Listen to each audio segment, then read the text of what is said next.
There are two tales waiting for you, told one after the other by an odd set of two. So prepare yourself, dear one, because this is Drops of Darkness. I am Stranger, and I tell only fantasies. Whenever your world has a grip on your throat, I am there, waiting to unleash the monsters that sleep in my mind, so that they may remind you that you have sharp teeth and claws of your own. The thrift shop on 6th Street's older than any of the other shops around it. Honestly, I'm not sure how it's even still in business. I swear I've never seen a single person shopping there, other than me. It's pretty grungy, and only about half the lights are ever on, and most of the others flickered in a way that reminds me of a horror game I used to watch my brother play when he was still around. So I mean, I get it. But it's by far my favorite, and my mother would kill me if she knew I'd gone back. I needed to, though. Not because I was actually looking for anything, I just like to browse sometimes. It's always like a little treasure hunt, and not knowing what I might find is what does it, I think. Gets her voice out of my head. I think that's why she forbid me from ever going back. I came home one day too happy for her liking, and had been stupid enough to tell her where I'd been. I don't even remember what it was that I had found and bought with what little cash I had managed to hide from her. She took it from my hand, still in the bag. Not sure if she'd actually kill me, I reasoned as I pushed through the door. She would probably come closer than most, though, that much I knew, and I had the bruises to prove it. But soon my worries dissipated into that glorious, slow-moving, musty air, and a blissful silence filled my head. But there was something different. My fingers danced through the mismatched hangers and explored the unorganized shelves. Dust that usually clung for its life on whatever I picked up sprung into the air instead, swirling on a breeze that wasn't there. I couldn't help but follow. I mean, it practically sparkled in the dingy light. If you're looking for something, I'm sure we have it around here somewhere. I don't think I'd ever heard the guy behind the counter speak more than just my total on the rare occasion I've been able to buy something. Even he looked different. You know how sometimes people look like their pets? This guy looks like his shop. I think he could only see out of one of his eyes, and probably not well since it was only a bit less cloudy than the other. His skin, sweater, hair, all somehow matched the gray and brown tones of the walls and floors and that counter that I don't think I've ever seen him away from. I mean, for all I know, the top half of him sprouts straight up from the floor. I don't know. Maybe I just never gotten a good look at him, but I could have sworn that his one good-ish eye wasn't that crazy shade of blue before. It was like it was staring right through my skull. I know. I don't really get why I didn't think about how weird all this was at the time either, but honestly, even if I had, I still don't think I would have left. He could have grown a second fucking head while I was watching, and I'd still rather be there than home. So you know what I did? I just smiled, said thanks, and followed the dust as it led me to a part of the shop I'd never seen before. It didn't bother me that I knew for a fact that I'd combed through every nook and cranny of that place more than once. I was just excited to find something new. Before you start judging me too harshly, I did finally clock something strange was happening when I started hearing it whisper in my head. Remember, I come here to get voices out of my head, so hearing a new one was enough to make me take a pause. Not much of one, but still. I don't even remember what it sounded like, but what I do remember is that it was like it hooked into my brain and just, reeled me in. I knew where it was before I saw it, before I even knew what it was. It did take some digging around. The box that the dust had settled around was pretty big, and all the cheap costume jewelry it was filled with looked like they had been chewed up and spit back out in a huge, tangled mess. But I finally found it at the bottom. The thick chain was warm when I touched it, like someone had just taken it off. And the satisfied sigh I heard in my head when I nicked my finger on the locket latch was a pretty dead giveaway. Feel free to judge me harshly at this point, because nothing was going to keep me from bringing that thing home with me. I could say that it put me in some weird trance, but even though I'm a lot of things, I'm no liar. I had just found something that felt darker than the darkness that waited for me back home, and I needed it. I realize now how strange it was that the guy behind the counter only flashed a gold-toothed smile at me when I asked him how much, and he responded by telling me, "No charge when the item finds you, darling." I realize now how strange it was when I accepted that answer as a perfectly logical response to my question. I might have even started to realize how strange it was when I dozed off taking the bus home, and that the necklace that had just been in my hoodie pocket was now around my neck. And I'd only woken up before missing my stop because it had wrapped itself so tight that I couldn't breathe.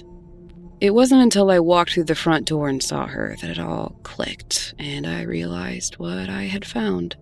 Or, I guess, what had found me. An escape. "Where the fuck have you been, you little shit?" my mother asked, practically friendly compared to what she was capable of. What, concerned about my well-being all of a sudden? I'd never been brave enough to talk back like that. God, this sarcasm felt so good. I wanted her pissed when I practically dangled the necklace in front of her. I let the heavy locket swing back and forth in my hand as she wound up to hit me. And just like I thought she would, she forgot about how much she wanted to leave a new bruise when she saw it sparkle. It was gold, and I saw the greed welling in her watery eyes when she snatched it from me. She passed out on the couch not too long ago, the gold chain clutched in her hand. I never had a hope in hell of keeping that necklace to myself, which is why I think it knew I needed it. I needed something to feed her to.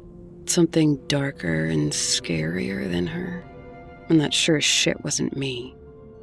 Although, with me just standing here, leaning against the doorway, watching the necklace twisting itself so tight around her fat neck that it's starting to bleed, I'm realizing that I might be at least a little scarier than I thought.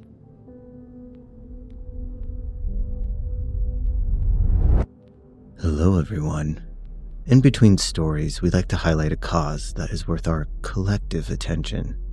For November, we decided to highlight Doctors Without Borders. This is a nonprofit that provides medical care to those affected by war, conflict, and disaster. In a world where conflict and crisis seem to never cease, they are on the front lines, bringing hope, healing, and humanity to those who need it most. You can find out more and donate at doctorswithoutborders.org or from the link on our website at dropsofdarkness.com. Now, back into the shadows we go. I am someone, and I tell only truth. Whenever something slithers through the barrier between worlds, I am there. Not to stop them, but to watch them and remind you of the countless terrors your kind has survived, all on their own.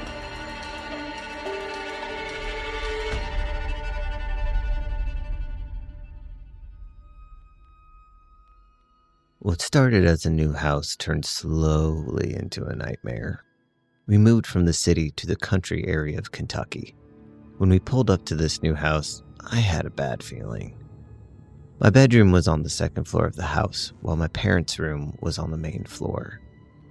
For the first few months, I had a feeling like I was in danger upstairs, like someone was watching me with ill intentions. Anytime I looked up to the top of the stairs, I expected to see something, anything looking at me, but there was always nothing there. After a few weeks of these feelings, I told my parents about them. My parents just shrugged it off as over-imagining things, and as the move still had their child shaken up. In the springtime, my family had a company come out to figure out why the upstairs, specifically my room, was always so cold. They told us we needed new windows and the roof needed more insulation. Between getting the new windows installed and the roof fixed, we experienced a series of bad luck. A family emergency happened and someone ended up passing away. My stepdad picked up an addiction to bars that everyone hated. My older sister was sent off, and till this day, I still don't know why. My family wasn't acting like my family anymore. The stress was high, as was the tempers. In mid-summer, the company came back to work on the roof. They patched and replaced stuff outside, and a week later, there was a hole cut into the ceiling of my room from the attic. The attic was massive with no insulation and was super dirty with cobwebs and pillars of wooden support beams with dust piled up on them. This hole was supposed to be temporary, but I ended up having to sleep right under it. That night, I woke up to the house popping as the air came on, and I hear someone walking up the stairs, and my parents were asleep, so I pulled a blanket over my head and I passed out from fear. I then woke up the next morning and I felt drained, tired, and my motivation was non-existent. The next night, while I was sleeping, I thought I was having a nightmare, but I was wrong. I woke up to seeing this black gunk falling from the hole in my ceiling. I thought it was my eyes playing tricks on me, so I wiped my eyes, and when I pulled my arm from my face, I saw that it was covered in this black gunk. I used the other arm to wipe my eyes, and it's also covered. Then I see a head with red eyes and this black gunk melting off of it, and I'm shocked. I couldn't move or think of anything to say or yell. I ended up passing out from an anxiety attack, and I woke up to being on the couch with my parents making sure I was okay. I refused to go up those stairs, and whatever it was had drained me so badly that when I woke up from sleep the next day, I couldn't move. I felt down and even had thoughts of ending it. Whatever it was upstairs must have gotten tired of waiting for me to come back up to my room, because the feelings eventually left and I was myself again. I ended up barricading the door to that room shut, and over time the house went to the bank and we ended up losing it. Thank God.